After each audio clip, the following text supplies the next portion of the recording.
The John Anik and Florian podcast. Gangsters, what's up, guys? John Anik, Kenny Florian. Oh, my God! You want a podcast? Great. So you have some audio on your website that nobody goes to. Here are your hosts, John Anik and Kenny Florian. A lot of calls getting screened these days, Ken Flo, right? I mean, are you home? Oh, you're not home? What are you doing? You at Target? Yeah, you got a mask on?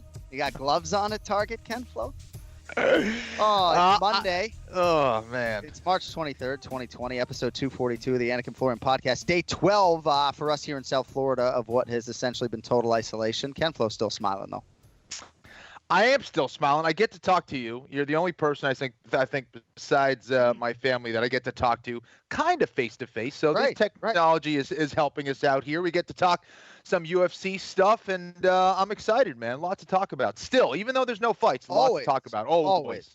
We're going to get to a lot of your tweets and comments today at Anik Florian Pod on social media channels. Also, the YouTube comments can certainly make their way on the air. Someone asked me how this quarantine, in terms of homeschooling 2 kids, and then I got a 1.5-year-old, how do these weeks compare to a UFC fight week in terms of the preparation and the execution?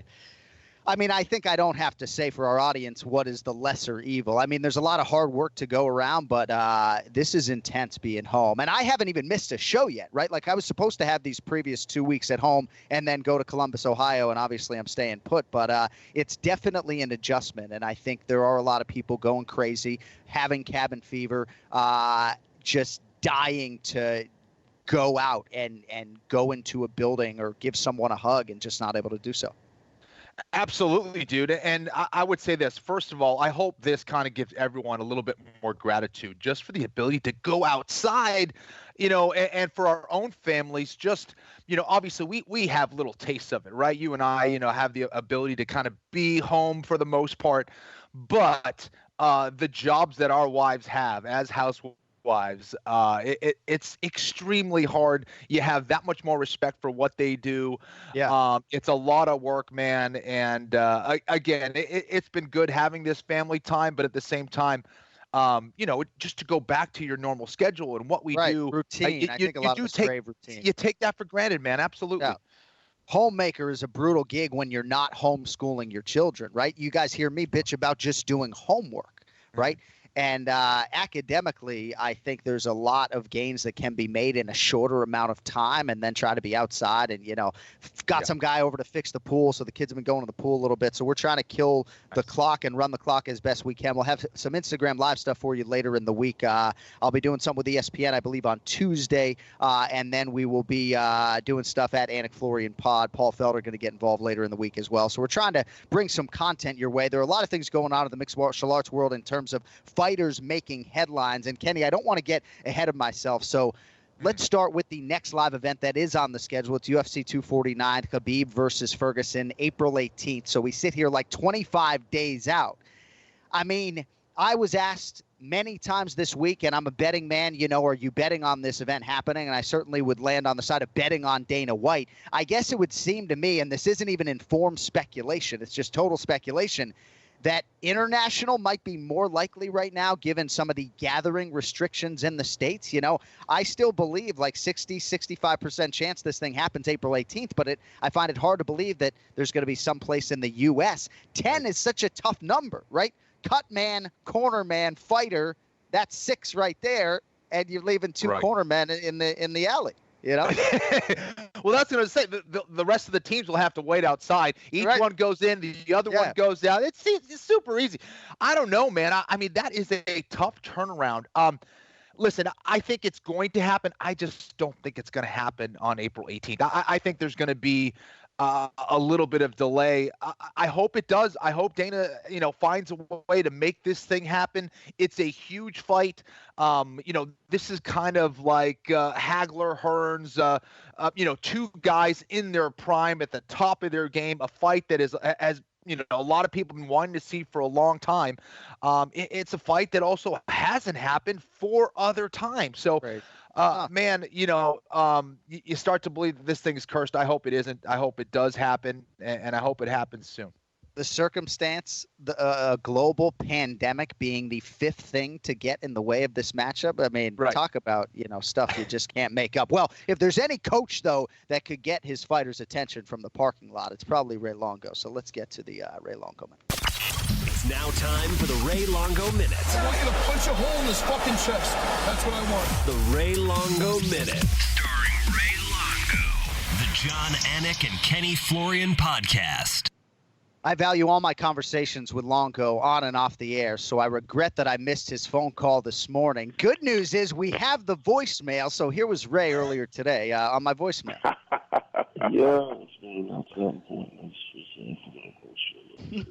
really actually didn't know what fucking day it was, but I just don't do chance I'll forget between now and the podcast. Anyway, I hope you're hanging tough, buddy. This is beyond belief, but all right, I'll talk to you a little bit. You don't have to call back. I'll talk to you at 1. All right, take it easy. There he is. There he is. That's great. That's definitely the sound of a guy that's just about to test positive. That's for damn sure. What the hell? Don't John, do me a favor. Don't ever make me listen to myself again. Now I know why I get all the fucking horrible texts and tweets and shit. Because I can't stand myself. But thanks for that. So, man. So dude, I was dead serious. I had no clue as to what day it was today. Not a clue. Well, it's interesting because, Felder literally right as we were going on the air texted me like he's going bananas, in Philadelphia right now. And a lot of people obviously share those sentiments, Ray. It's especially for somebody like you who has obviously a routine and going to the gym every day. And correct me if I'm wrong, but you haven't been there in a while. Yeah, no, definitely. Well, not to work out, but I have gone down to open it up so a couple of people get sparring in, but it's 2 people. Right. And I get the fuck out of there, and I have somebody else close up, So I'm trying to keep things going without putting anybody in harm's way. But I mean, just really fucking crazy, man. It really is. Just I could have never saw anything like this coming down the pipe, man. It's just absolutely bananas. Yeah, it's a balancing act for a lot of people in terms of business. So how are you feeling? You sound okay. You sounded better last week. How are you feeling overall? No, I feel good. I've been working out at the house, Obviously, keeping in touch with everybody. Not everybody, but a couple of people here and there. And just trying to figure out what the hell we're doing moving forward. Trying not to get caught, not thinking about that type of stuff. So it's been rough, man. It's been really rough. And it's only been a couple of days, so we'll see what happens. When I see Chris Weidman, how are you guys doing? We're doing okay. This Monday podcast has given us some sort of normalcy in terms of knowing what day it is. I mean, I certainly found myself on Saturday thinking it was a weekday and getting all out of sorts. And having Saturday be fight night, I think, gives us part of that normalcy as well. And I don't know. It's just a weird new normal, and hopefully it doesn't last too much longer. I think that the next 4 or 5 days could be pretty telling. But maybe I'm too optimistic with the timeline. Ken Flo, I don't know. No, I agree. We're doing good. Next week is really going to be the telling sign of everything, because I don't think people are going to last much longer. I think they're going to go nuts. Right. Ray, obviously we don't have a fight coming up or anything in the distance. Some of your fighters that do have things coming up or just trying to stay in shape, how are they managing throughout all this? I got to tell you, man, this is really, really rough. I mean, Frovola's doing good, I think, because, he's gone to Al's house a couple of times, and, I let him in the gym to get his sparring in. But it's really not right to the fight is what's going on. There's no place to go. I mean, how are you going to get your medicals? You got to get on a plane. I'm really confused as to the way this thing is being handled, and I feel bad for the fighters because they still think they're fighting. I can't see that fight going on. I can't see. I agree with you with Ferguson and Khabib. That's going to happen, but it's going to be postponed. I don't know where they're going to do the fight or how they're going to get people there or how they're even going to get the medicals done. I just got something in the mail. Even if you feel sick with the virus, just call. Definitely don't show up at the doctor's office. I mean, you can't. How's a guy getting a physical for this? I don't think anybody wants to hear that in the course of what's going on, at least in New York, with the whole city on lockdown. You got to call up and say, I need a medical for a fight. I don't even know who's going to do that. Yeah, I think the worst part of it all too is being in limbo, right? Because you're not. Yeah, you don't even know really where you're sure fighting. that your fight's gonna. Yeah, so now even your intention of where you go and how you train is kind of thrown off now. It's kind of a mind fuck if you know. It is. No, Kenny, you're 100% right. Look, even me, I'm telling you, this isn't a big deal, but I mean, I literally work out every day in the gym. Like, I went down, even if I'm working out, it's not the same. I'm not ball busting on people. Normally, I'm torturing everybody in the gym. We're laughing, we're screaming, you know, we're getting that. So mentally, it's not the same. Like, yeah, you could work out, but it's the camaraderie and everything else and that goes along with it that I think is a big part of it, you know, that brings up your spirits. And, you know, if you have a bad day, somebody's there to lift you up. Now you basically, these guys are on their own. You know, I look at this sparring, you know, I have somebody film it, and I look at it like that, but I don't want to do that like that. It's not what I do. And, you know, we'll make it work, but it's just, it's a different vibe, man. It really is. 100%. I mean, you see the difference between the guys that are training and that don't have a fight and the guys that are training that do have a fight. It's two different mentalities. And I tell you what, if you're unsure and you're somewhere in between and you have a fight coming up, that is dangerous for that guy. So I can't imagine having to deal with all this stuff, you know, as a coach, let alone, you know, as a fighter. It's definitely confusing times right now. No, really, Bill. Look, even Mizuki was supposed to fight, this week? Is that the 28th is coming up, right? Yeah, 5 days from now. So I met her, last Sunday night. I'm like, Mizuki, you're not fighting. Like, it's not, like, she has no clue. But I'm like, I can't see that fight going on. There's no place to even, but, you know, we still trained, which was probably wrong, you know, at least on my part, as from a responsibility standpoint. And, you know, and the fight got canceled the day after that. Day after. I think it was Sunday night. I don't even know what week, you know, it was whatever it was, but I think it was last week. It's fucking crazy, you know, because I got to come home.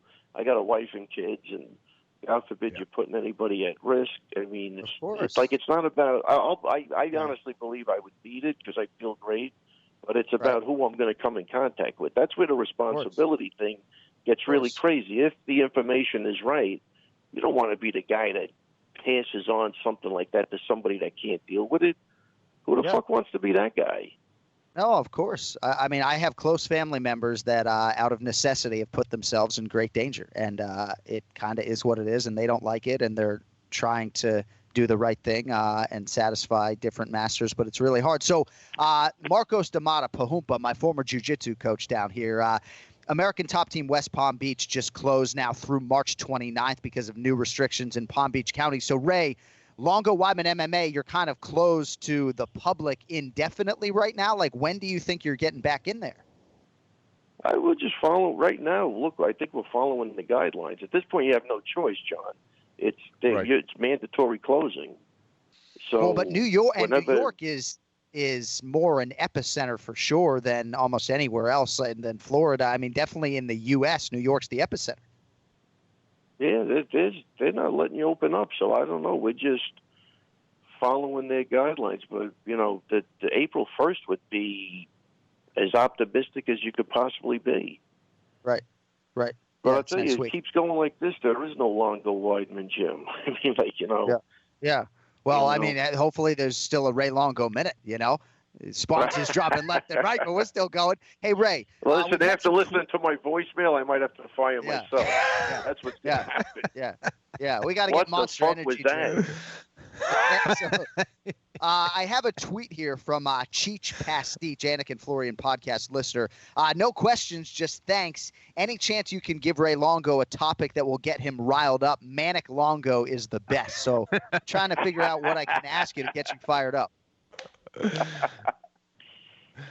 That's basically any topic you bring up, I think. All right. So I'll bring up Chris Weidman looking like me in his basement training. No, he looked better than me. But it's amazing that he's training for a 5-round main event right now, largely out of his basement. And I know he can open up the gym that has his name on it for select crowds. But again, the camaraderie, everything that goes into that training camp environment. I think about Ken Flo, how meticulous he was with every detail for these 8-week training camp. All of a sudden have this as a variable. It's unthinkable. And yet the reality for a lot of these athletes right now. Yeah, no, listen, man, I tell you, it's putting everybody in a very weird position because we don't, I don't know. It's we're going to wait like another week. He's doing his own thing, but, you could see the size of his basement. It's probably as big as the gym. And if we have to, we'll do something over there. But I got to tell you, there's just too many other factors involved in exactly what Kenny was saying. Like, is my head going to be straight doing this? If I got things going on at the house or, my wife today had to take her father's, pretty banged up. She had to take him into the city, to a doctor's appointment. Jeez. So now I got to make a hard decision. I'm changing the locks as we do this now because I can't let her in the back of the house for like 24 hours. This is going to cause a major, Kenny, this is going to cause a major problem here. Well, there's no doubt that I think there's going to there's a lot of family quarantining going on. And I'm not blind to the fact that if April 18th comes around and I'm leaving the country, I'm going to not necessarily come home. Or if I do come home, actually, I could be pretty comfortable in the garage, just away from no babysitting, no homeschooling. It might be all right. Look, I can't do anything. I'm in the garage. Sorry. Kenny, this is the problem. They mandatory, like it's mandatory now. You quarantine. It ruined a lot of guys' act because they were self-quarantining themselves before this. Right. Now they can't. They're stuck with everybody else. But I don't know, man. Like I don't know if I'm getting on a plane anytime in the future. So this is really putting me in a predicament. No, that's right. So where is that Weidman fight in Oklahoma City? Weidman's in Oklahoma and Fravola's in Nebraska. Right. So those are some tough drives to the Midwest for you, huh? What Kenny said about guys waiting in the alley, those coaches in the alley? Put me down for one of them. I'm in the alley. Yeah. You should just do it via microphone, just corner via Zoom or FaceTime or something. Yeah, we got technology now. Even that's breaking down. The internet's slow. Everything's going. But I don't know what they're going to do, man. I don't know. This is really interesting. Nobody even knows where they're fighting. And, I just spoke to Favola because, again, I'm going to go down to the gym tonight just to let him in, like I told you. But, the UFC emailed him and said, get your medicals done. I'm like, good luck with that, man. Right. So unless Dr. Longo has to get in there and say, turn your head and cough. When's Favola supposed to fight again, Ray? He's the week after Khabib. He's in Nebraska. Okay. Yeah. So, crazy.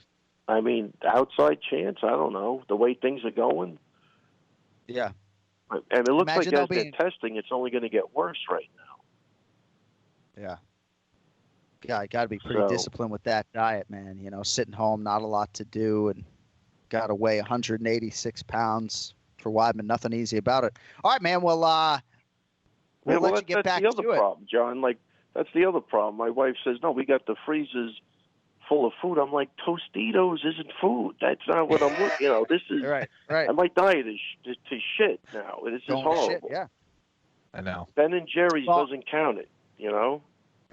I did go on I went on a donut binge for a while. I have since gotten back on a better path, but it was ugly. Over 50 donuts. Not all of them big donuts, but it was over 50 donuts in a short span of days. So you could use a couple of pounds. I have no leeway.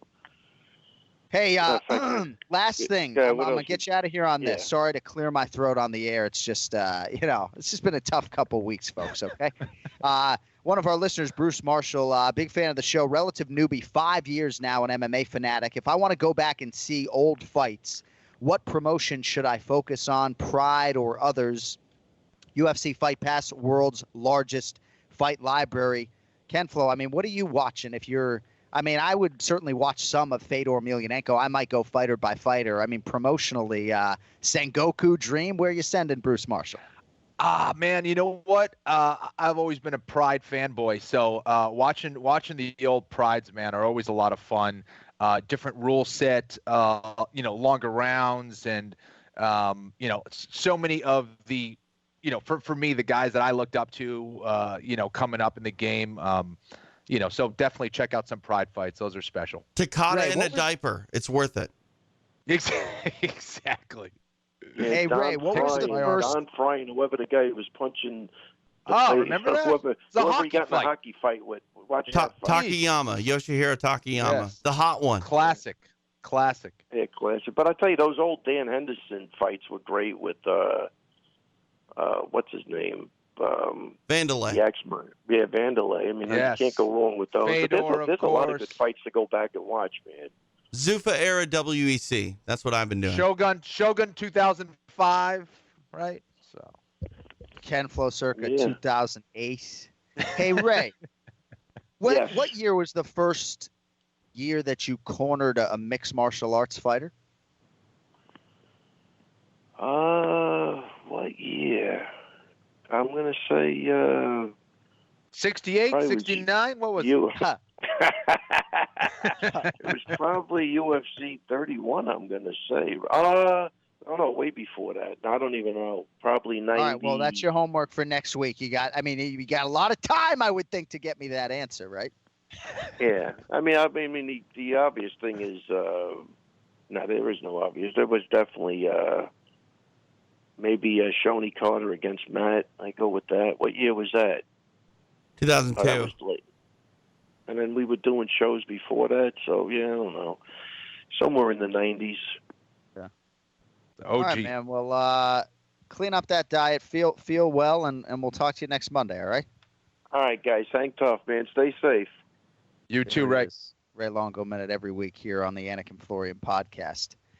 A couple other things I want to get into. We'll bring on Ian Parker here in a little bit. A few other headlines for you. Gamebred YouTube channel. If you're looking to run some clock, Jorge Masvidal's got a YouTube channel. He was asked about challenging Khabib Nurmagomedov for the lightweight title.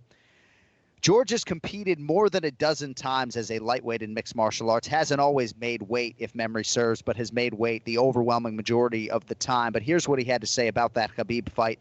The Mullah's going to talk, man. 155, such a battle with my weight. Once I'm at 170 to 173 pounds, I'm at 5 or 6% body fat already. Don't have a lot of room to play with to still get to 155. And then he said, doesn't leave him the night of the fight in the best shape that he could be. He likes how he competes at 170, has that explosion, feels like he can not only explode a little bit more, but for longer, and at 55 it would be a little bit different. So he feels like maybe he's rounded into form and found his weight class, and short of a huge monetary offer, maybe that's not the undisputed title that he's going to be chasing. Yeah, he really is in between weight classes, to be honest, because he's not the biggest welterweight either. Obviously, you look at him compared to some of the other guys like Kamaru Usman, the current champ, he's way smaller. But it's an advantage for him because conditioning is a big part of his game. His ability to go hard throughout those 25 minutes is crucial.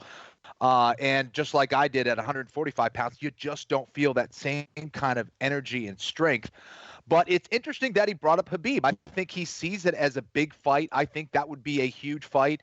I agree with him that 155 pounds is not ideal for him at this point, but maybe it's big enough to be a super fight. I know the UFC isn't big on those, but two of the biggest names in the sport going at it, why not? Obviously, money talks for Masvidal, but those close to him have told me that the undisputed belt is really important to him. I know he has that BMF title, but to be an undisputed UFC champion, I think, is something that drives him. We also have early odds here for a possible fight that could happen around the time of a Masvidal-Usman fight, for a fight between Justin Gaethje and Conor McGregor. Right now, Conor a minus 180 betting favorite. Justin Gaethje plus 155. Yeah, I mean, huge fan appetite for this fight, obviously. Tweet here that aligns with these odds and Justin Gaethje, Ken Flo, from Scott McCrate. Listen, watch your podcast every week. Can you talk about Justin Gaethje in his last 3 fights, chances he is next for the title shot, and how great can he be? By far my favorite fighter to watch. So last 3 for Justin Gaethje, who, by the way, started 1-2 in the UFC. The last 3, though, all have been wins. August 2018. August 2018, James Vick knockout. Then the knockout of Edson Barboza was March of 2019. And then September 2019, knocks out Donald Cerrone. What do you think about him against Conor, and what do you think about him for a lightweight title shot, kid? Listen, this is a fight that we've talked about a lot. We've talked about this fight way back when, actually. This is one of the biggest fights you can make, not only from the standpoint of two guys that are big names in the UFC, but their styles. Gaethje is a guy that you know is going to come forward. He's going to look for the knockout. Conor McGregor is going to do the exact same thing. It is the ultimate pressure fighter versus counter fighter style matchup. And I think it's a fight that makes a lot of sense for both guys. I think for Conor, if you go out there and you have an impressive win against someone like a Justin Gaethje, I think that would be the win that would get him that rematch against Khabib Nurmagomedov should he continue to be the champion. If it's Tony Ferguson, then obviously that would be a fight that hasn't happened before and would warrant him that title shot as well. I think it's a tremendous fight for Gaethje as well. You go out there and you beat, the biggest star in the sport. That is huge. Everyone loves Gaethje, the way that he fights. That's the fight that needs to happen. The UFC needs to make it happen, period. I agree. No, I agree. Couldn't have put it any better. All right, one more tweet here from @MacCrafty. Going through the careers of your favorite fighters that are still in the game, who would you like to see have the most fulfilled ending to their storyline? Of course, you want to see everyone's career end on a high note, but which of them are most realistic of actually happening? So, favorite fighters is sort of a tricky term. Obviously, I try to treat this whole roster the same way. Just want to throw that out there. But certainly I want to throw a few names out there because the Justin Gaethje conversation, I think, dovetails into this. I would love to see Justin Gaethje break through and at least fight for the undisputed UFC lightweight title, given all he did outside the UFC and given all the work that he's put in. And I could probably give you a guy in every weight class, Aljamain Sterling, Kelvin Gastelum at 85. I think it is realistic that he can break through and on a Saturday night be the best middleweight in the world. The Korean Zombie on any given Saturday night at 145 pounds. I would love to see him break through. Claudia Gadelha, at 115. I think it's going to be an uphill battle for her. But Shevchenko Nunes, I'd like to see the trilogy fight. Maybe see Valentina break through there. And then lastly for me, I'd just like to see Dominic Cruz make that walk one more time. I know he would not even like to hear me say that because he thinks he's going to win the belt again, and power to him. But those are some of the things that came to mind for me, Ken Flo. I mean, what are you thinking in terms of storylines and guys who you'd like to see go out on top, so to speak? Geez, Jorge Masvidal is one of those guys. You look at what he's done in this sport for so many years, really was one of those guys that, the fighters always respected and admired, but the fans didn't really connect with him for whatever reason until recently. I would love to see him have a world championship belt in the welterweight division. You could see Tony Ferguson finally getting that shot. He's a guy who's been doing everything possible, to be a champion, the actual champion, not the interim champion in that division. You'd love to see that story. There's a lot of guys out there, man. So many great fights that still need to be made. We're getting closer to those things, but then this whole coronavirus has thrown things off. It's tough, man. To get back to what you were talking about with Dominic Cruz, how is he doing? Is he back 100% training now? And I know, did he turn down that Sandhagen fight? Was that a fight that was proposed or, I believe that Sandhagen has come out and said that the timeline worked for Dominic and then all of a sudden it didn't. So, gotcha. I think he has respectfully declined that fight, but gotcha. I still believe, I haven't seen him in a while, but I still believe June, July, he'll be ready to go. I thought he'd be ready to go in mid-May. So hopefully we do see the gotcha. Dominator here at some point in 2020, Definitely. But thank you for injecting Tony Ferguson into the conversation because I probably should have led with that. I think most of the MMA masses have such an appreciation for his body of work and maybe not the Khabib fans, but I think a lot of people out there would like to see Tony break through. And you know what tells you that Tom Brady is a true UFC fan, by the way? Because he follows Tony Ferguson on Instagram. And you know when Tom Brady is hitting that follow button. Pretty selective with it. That's right? Awesome, dude. Tony Ferguson gets the follow. Speaking of which, another fan question here. Tom Brady officially a Tampa Bay Buccaneer. Will JA or KF be buying a new jersey once the Bucs reveal their new 2020 designs? I don't know if this logo doesn't speak loudly enough. I don't know that I'm going to be buying Tampa Bay Buccaneers jerseys and swag for my kids. We may drive from Boca to see a game to support Sean Shelby's cousin there, Tommy. But no, I mean, I'm a Patriots fan. I don't need any Buccaneers gear. That's going to be a no for me, dog. I think that here's a guy who is, an amazing competitor, a true champion inside and out. I will be cheering for him. I hope he does well. Oh yeah. But I'm not going to get the Tampa Bay Bucs. No Buccaneers jersey. But yes, I agree. I'll be rooting for the guy. I'll be rooting harder for Bill Belichick though up there in Foxborough, Massachusetts. Goddamn sure. All right, support for the Anik and Florian podcast comes from the official electric razor of UFC, Manscaped. Have you ever had an awkward moment where you had to grapple with someone who had a full bush coming out of their singlet? No? Well, thankfully, Manscaped has everything you need to keep your package nice and tidy. Manscaped truly is the best in men's below-the-belt grooming, and their top-notch ball trimmer called the Lawnmower 3.0 will keep you clean without nicks and cuts. They've also partnered with top-tier MMA athletes Max Holloway, Francis Ngannou, Brian Ortega, and many others who understand that hygiene matters and also know what it takes to be the best. This revolutionary company, Manscaped, redesigned the lawnmower, proprietary advanced skin-safe technology, which makes manscaping accidents a thing of the past. MMA fans out there, please do not use the same trimmer on your face as you're using on your balls. That's just off-putting. Lawnmower 3.0 comes inside their new Perfect Package 3.0 to step up your grooming game. Not just the trimmer, everything you need to keep trimmed, cut-free, and smelling nice down there. And we're giving you 20% off with free shipping with the code AF right now at manscaped.com. Give the perfect gift to your balls and your sparring partner. Get 20% off free shipping with the code AF at manscaped.com. That is 20% off with free shipping at manscaped.com and use code AF. Thank you, Manscaped, for supporting mixed martial artists worldwide.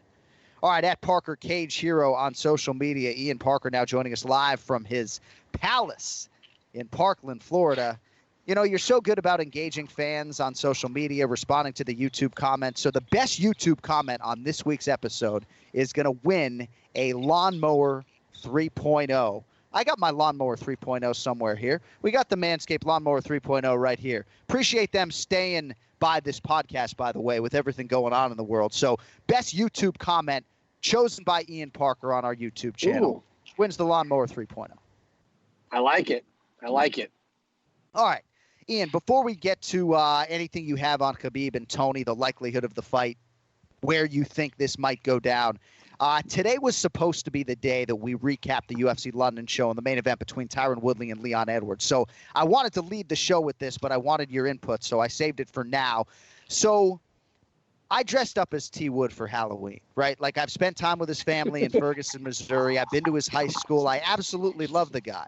But Ian, for my money, there's no defense for not giving Leon Edwards this opportunity at this point in time. I know there are legs maybe for a Colby Covington fight. He was on Submission Radio and said that he's moving on, wants the Usman rematch, but it's got to be Woodley and Edwards, right?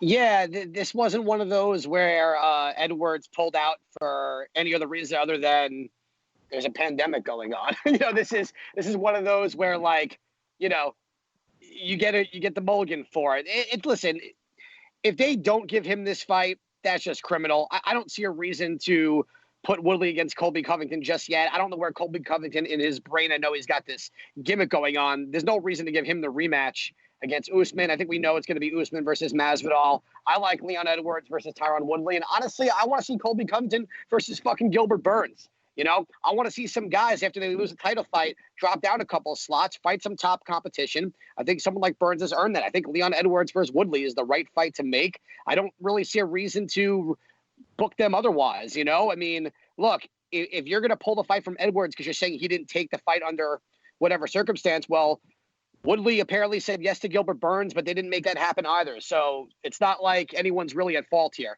So I do agree with you. I think Leon Edwards versus Woodley should remain intact and just hopefully get put on like a mega card in July if this thing blows over by then. Kenny, I think it would be a travesty for Leon Edwards to lose this main event fight against Woodley. I mean, it's not out of the realm of possibility that Leon's next fight, if there's an injury or something, could be for the title. If memory serves, he might have even been brought in at one point to make weight or rumored to be. What do you think happens with Leon Edwards? Listen, I think it's a fight that needs to happen. I think, you got to reschedule this for, another time, another date, another location. But why shouldn't this fight happen? These are two guys that want to fight each other. I think it's a great matchup. Leon Edwards deserves this shot. I think for Tyron Woodley, he probably sees it as a fight that really doesn't give him a whole lot if he wins. If he wins, okay, that's what he was supposed to do. If he loses, he gets knocked down the ladder big time. So I think maybe he's feeling some of that pressure a little bit. Again, I can't speak for Tyron if that's what he's thinking, but looking from the outside in, that's the way I kind of see it, of why Tyron might be leaning towards maybe a bigger name and a guy that he truly wants to punch in the face like Colby Covington. And, of course, Tyron is a former champion and has some leverage with that status, defended the belt multiple times, did accept the fight against Leon Edwards in Edwards' backyard, so to speak. So I understand why at this point Tyron would have some motivation to move on, but I don't know. I just feel like from a competitive standpoint, it was the fight divisionally that made sense. They both agreed to it, and I would hate to see Leon, given his body of work, lose that fight. Tweet here from Apollo and Artemi, is it? I don't know. With all these fights postponed, the entire roster might be ready to fight when we come out of the lockdown. Do you think the latter half of 2020 will have the most stacked cards of all time? Ian, I think we've talked about this in text and offline.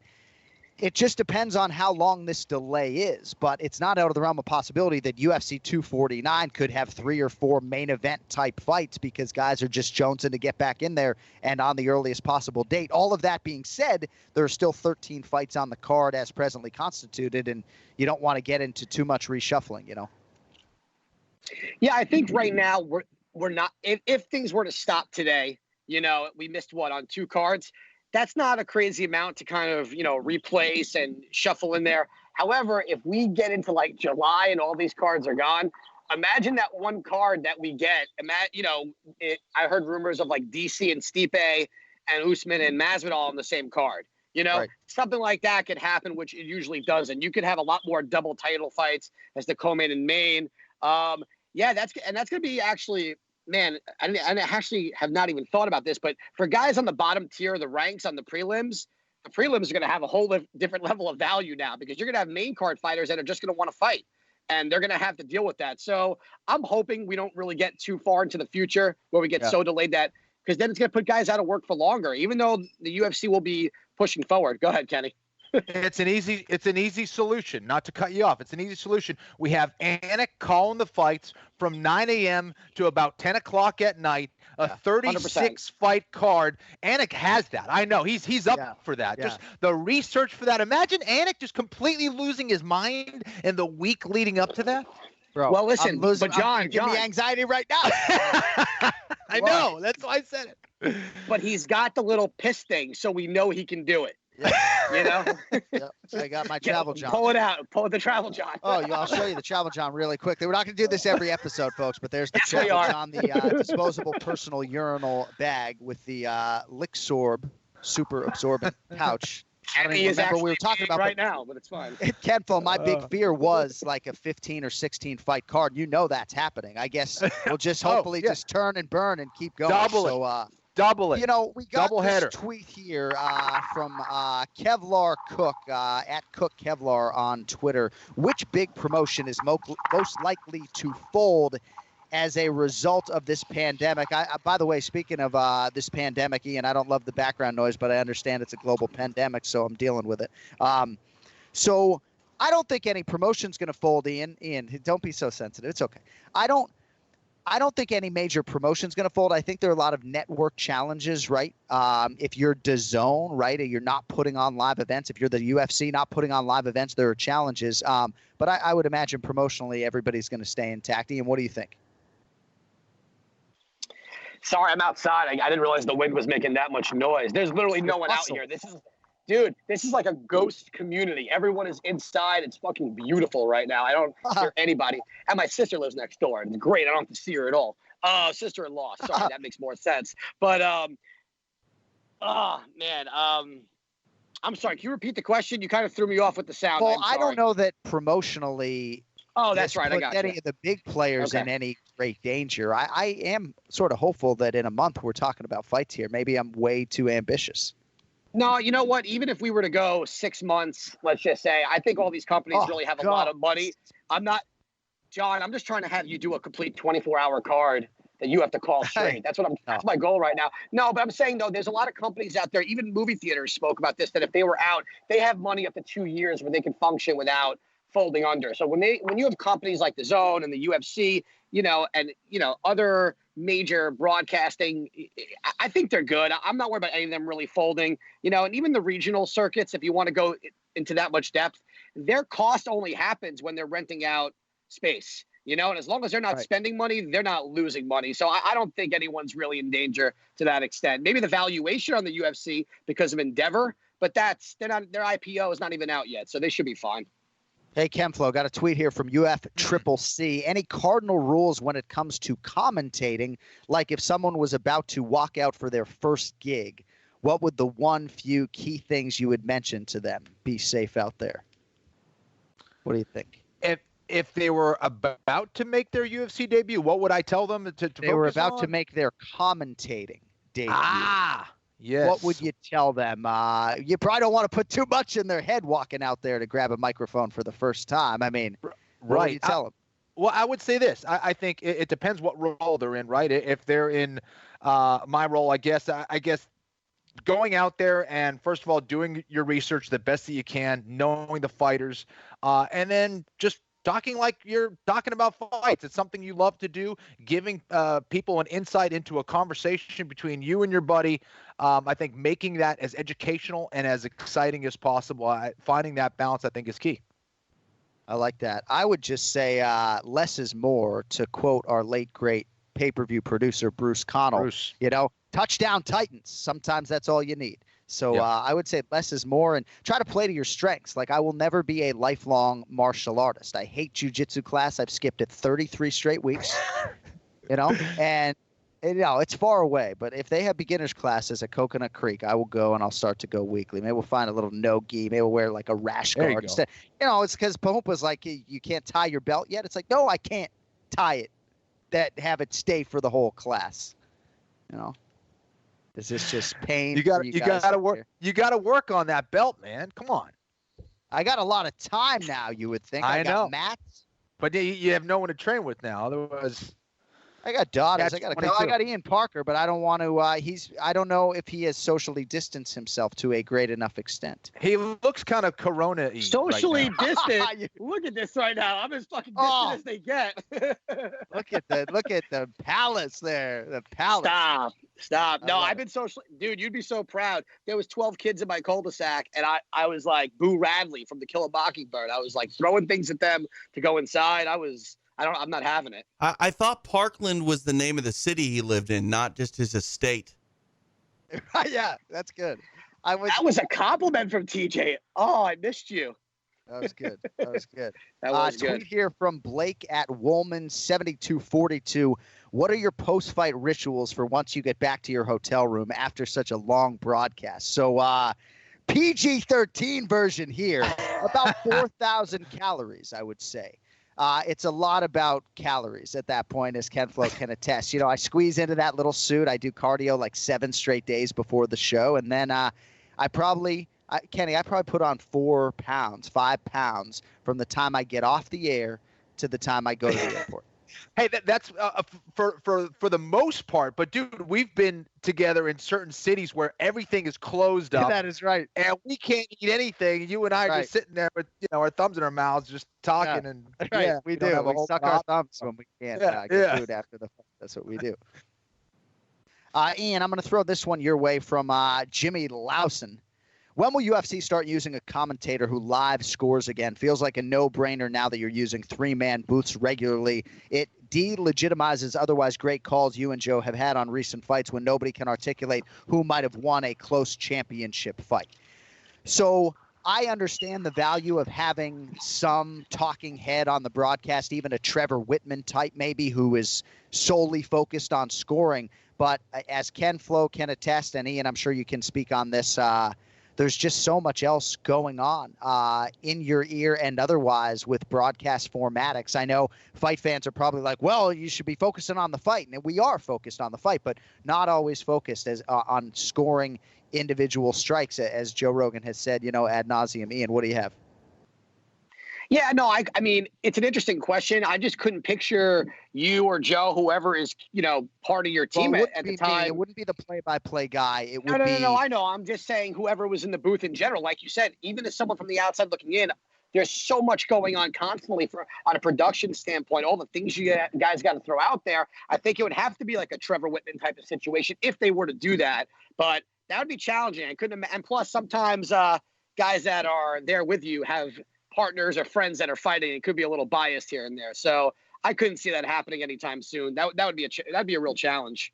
Kenny, isn't it hard to score a fight? Well, in a lot, even when you're home, right? It's not always easy unless you're totally isolated. What would you?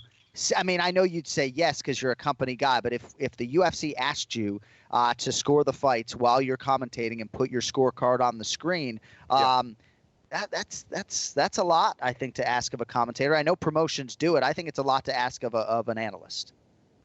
I think so. I think it should be someone who is separate from the broadcast. And that's Harold what Harold Letterman used to do, right? He would kind of inject his opinion in between rounds or, as the round is about to get started, because your focus can only be on that. It can't be on calling action and then scoring the fight. It's just not going to be as accurate as you would like. You really need to kind of isolate yourself and watch that fight to score it. Watching it to watch it is different than watching it to score it. So it should be someone whose singular job is only scoring each and every round. From around UFC 38 to UFC 43, 44, that's what Eddie Bravo's role was with the UFC.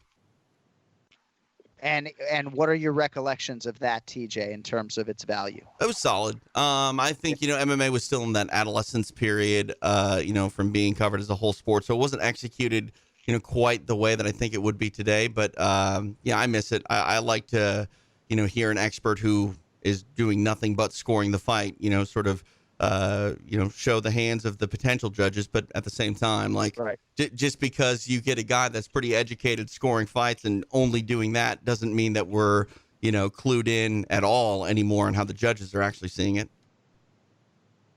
Ian, what do you have? You know what? I think, Kenny said a way better version of what I said, and I really agree with TJ here because there have been times where I've texted you after the fight.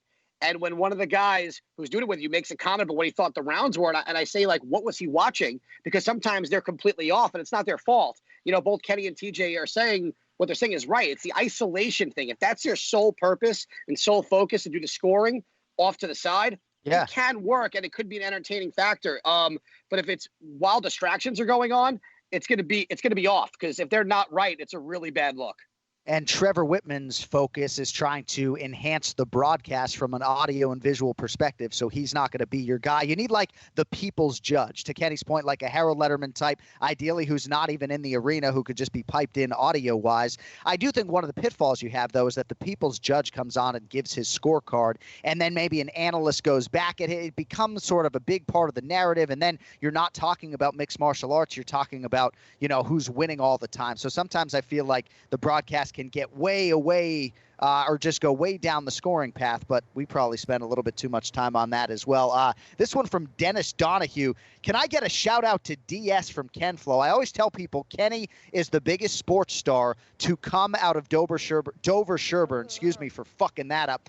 My question is, where should I train BJJ when I'm back in Dover with the Rents? I do want to add to that Ken Flo is the most searched human being in Dover, Massachusetts. And now, Ken Flo, your mic is hot. You can respond to Dennis there. There's only 5,000 people in Dover, so hey, it's a and tiny they're all town. fucking chasing Ken Flo stuff. Oh man, that's funny. Unfortunately, I don't think there's a whole lot as far as what's close to Dover. Of course, I'm going to recommend Florian Martial Arts Center, but with some traffic, it could be about a 45-minute drive. It depends, but I don't know what's around there these days. Dover is very isolated and away from Boston, so I don't know what's close. Yeah. Not a lot of street lights there in Dover. I got pulled over after a party in Dover once. Did you? Bloodshot eyes, speeding ticket. Be on your way. So, Ian, unless you have something to piggyback there, I want to get your thoughts on Khabib and Tony. Did you have a final word there? You good? No, I'm not very familiar with Dover, but now I'm going to look up to see if I can find someone more popular than Kenny that came there. Because I think out of the 5,000, I wonder how many of those are of the Florian family as well. That shouldn't count. It's true. My younger brother Dave sent me that Google map. He's like, dude, nobody's searching for anybody else in Dover, Mass, except for your guy Kenny. All right, so Ian, where is Khabib Nurmagomedov versus Tony Ferguson going to take place, right? It's the question that I most want to know as I sit here in isolation. What's your best guess here as we sit here, 25 days out, not just to whether or not the fight's going to happen, because I think that's anybody's guess at this point, but where's this fight taking place? I got to start driving. If it's not outer space, which Tony would be really happy about, or if it's not on some freaky fucking that'd be a boat home game dock, for Tony Ferguson. Tony, home game, right?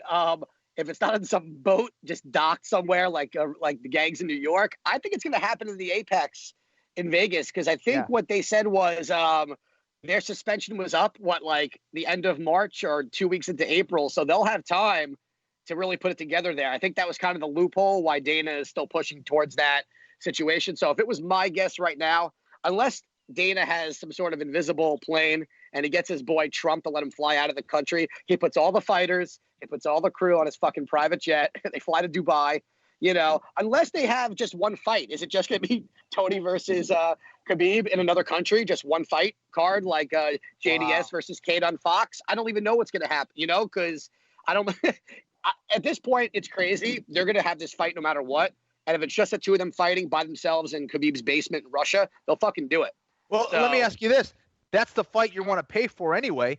So when you're buying the pay-per-view, you're buying it for that fight anyway. So even if you had 2 or 3 fights out there and it's from wherever the hell, even Singapore that really doesn't have an issue or whatever, and we've done fights over there before, or the Apex, whatever it is, you're gonna pay that money most likely to watch that fight, right?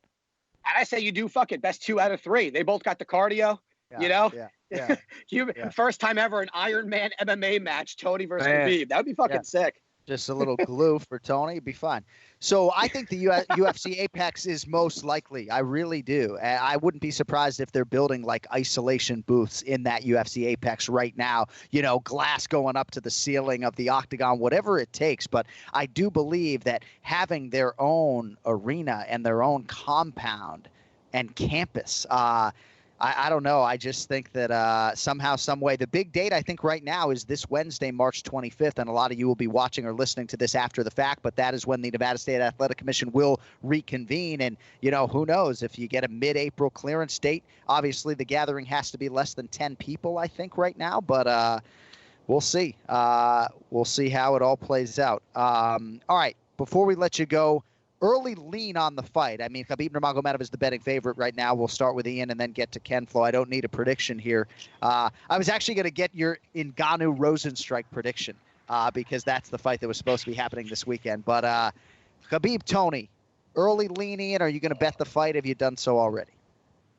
No, I haven't bet the fight yet because I'm kind of hoping that Tony gets into the bigger underdog situation. Look, this is probably one of the hardest fights to break down in regards to what we're going to see, because Tony's got the cardio, he's got the output, and we haven't really seen a whole lot of people bring the fight to Khabib. And Tony is just different. He just doesn't stop. His recovery with his injury alone should freak you out. I still think Khabib can put him on his back and he could go 5 rounds doing that. But can Tony get back up? Maybe. He's got the cardio and round. Oh, Kenny's licking his chops right. He's going to destroy me right now. But, this is going to be a good Ken Flo prediction. I still think Khabib gets it done. I think he has to put Tony on his back. I think Tony's striking is better. I think his combinations. I think he's just so unpredictable that it could give Khabib a little bit of trouble. If Tony can keep this fight standing, I think Tony does win. But we say this about every fight against Khabib, and he gets the fight to the ground, and everyone who wrestles him says it's like going against a silverback gorilla, and I don't doubt that. So at the moment, listen, if Tony's odds shoot up as an underdog, he gets the +2 and change. I don't mind taking a stab, but it's hard to go against Khabib ever. So that's where I'm leaning at the moment. Kenny, there are myriad reasons why this is the singular most anticipated UFC fight ever for me. How do you see it playing out? Do you have an early lean here 4 weeks out? The determining factor for me, and I thought Ian did a great job of breaking it down. I think that when you look at Khabib Nurmagomedov and his approach, he's a man who makes very few mistakes.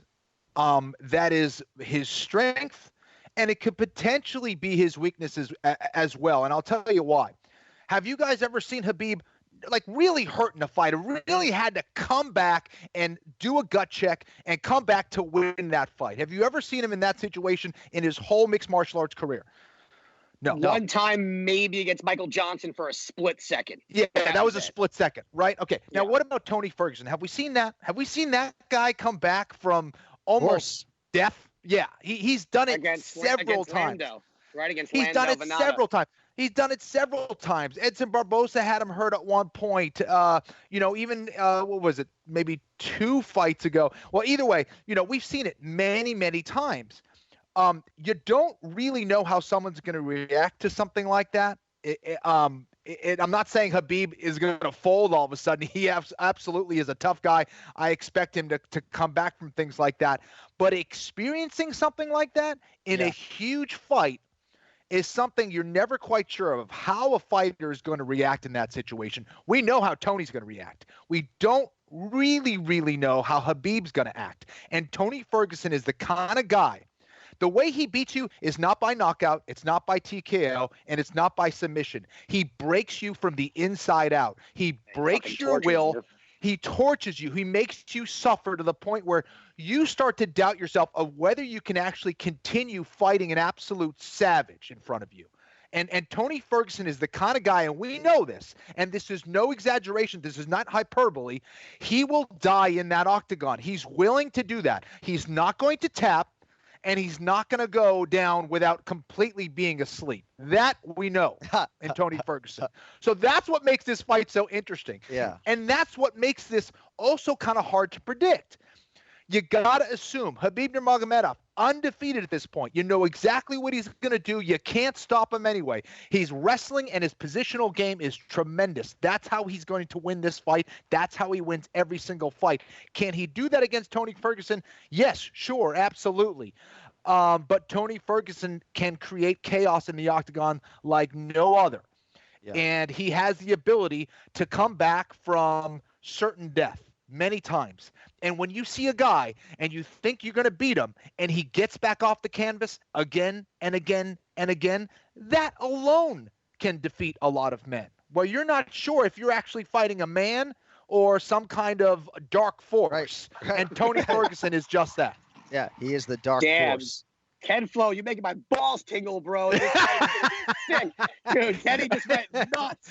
I love it. Holy shit, this fight's gonna be sick. This better fucking happen in space. Oh. I don't care. UFC doesn't even have to pay me for that. How's that? Yeah, just cut it up. Good. Credit the podcast. All right, Flo, before we go, Meraki BJJ closed indefinitely. I've seen you doing some tutorials in there and stuff, but yes, we've been closed. We were probably the second academy to close up. Unfortunately, we just wanted to keep everyone safe, and now it's an LA order. The city of LA, I think, has closed us down, or all gyms down, I think, till the 19th of April. So we're kind of waiting. And now that could change as well. They could kind of reopen if things are going well. But we're at least prepared for that. That has been tough on our gym. Again, there's a lot of bills that we need to pay. And we are running a very tight ship right now. So we're a little worried. Can we handle it for a month? Sure. 2-3 months? Yeah, that's a different story. That's a different conversation. So we're hoping we're able to stay open. We're hoping that our students continue to support us. And same goes for Florian Martial Arts Center in Brookline, Massachusetts. And, we've been very grateful that we've had, good academies on both coasts. And we hope that they continue to support us. But, of course, a lot of these people that are in these gyms, they're in tough times as well. Of course. We're hoping that this resolves itself sooner than later. All right, IP, anything else before we let you go trim that beard with your lawnmower 3.0? Oh, no, that's for your below the waist. Yeah. Don't get it twisted.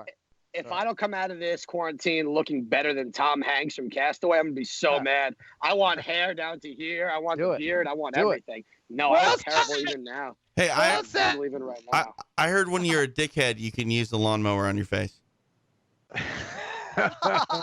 Oh man, that's good. TJ, right, hit him. We gotta go. Before we go, though, we want to congratulate our new Chief Marketing Officer, Cody Merrow. Thrilled to have him part of the show going forward. Kids an Absolute Beast, Anik and Florian podcast merchandise via the new website. It all launches on April Fool's Day, maybe even by next Monday's podcast, March 30th. We'll see how quickly we can get this done. But by April Fool's Day, all the merch you can handle, bro. I think it's going to be AnikFlorianPodcast.com, but details to come. And hopefully by next week, we will be live on the show again. We'll have news on maybe a destination for UFC 249, Khabib versus Ferguson. With that, we got to get out of here. For TJ DeSantis, Cody Merrow, Ray Longo, The Duck, Ken Flo, John Anik saying so long for now. We will talk to you in less than 7 days. Until then, stay safe, stay low, don't text and drive. You later.